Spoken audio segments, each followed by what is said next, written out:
There's no denying the honor and respect we pay our men and women in uniform, especially those who put themselves in extraordinary positions to save the lives of their fellow service members. Some of these men and women are featured each year in a publication called Heroes. And here to tell us more about this year's issue is Max Lederer, publisher of Stars and Stripes. Sir, thank you for joining us on Around the Services. I'm glad to be here. Just to start, this is an immensely popular feature that you put out every year. Who gets to see this? We published this year about 1.6 million copies to the military community around the world. The military service members and their family members overseas received the first edition on the 14th of June, and then we published it throughout that week to military installations around the United States and also in the Washington, D.C. National Capital Region.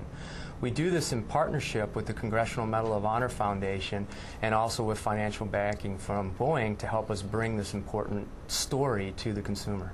And tell us about this year's issue. How many stories are we going to see, and how are people chosen to be included in Heroes? We will have 15 to 20 different vignettes, stories in the publication. It's not exactly decided at this point because right down to the last minute we're making our choices. The choices are based on individuals who have been recipients of Medals of Valor. Once we have that list, which there's many, many more than we can cover, we look to whose story we can reach, who we can talk to from family members and other service members who are part of those actions, and we use those to guide us in the story we can tell. Some of it is limited by the space we have available in print, and so other issues, other stories get put on our website, but we're not able to tell everybody's story. Mm-hmm. And what can we expect this year that may be different from the past years?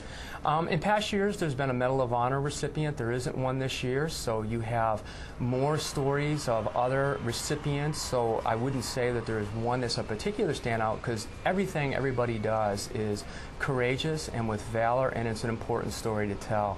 In fact, we believe in telling this deeper, more important story helps to tell the story of all of the military every day who leave their homes in their safety and put themselves at risk and sacrifice their own personal comfort in order to protect all of us. Mm-hmm. And you mentioned leaving home. Families are often faced with difficulties when their loved one deploys.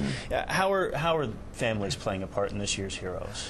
Families play two roles in it. First of all, for those who are been selected to have their story told, often we go back to the family and we have them talk about them as an individual, what helped drive their decision, which is a very personal decision to join the military or to do the things that they did that caused them to be recipients of valor. In addition, the family is very important to that individual. The fact that they know that they're safe and they're sound and they're protecting them helps them to perform their duties when they're deployed. Great. And June 14th? June 14th is the first publication of it. Fantastic. We look forward to reading it. And Mr. Lederer, thank you for your time. Thank you for having us. And you can head to stripes.com for more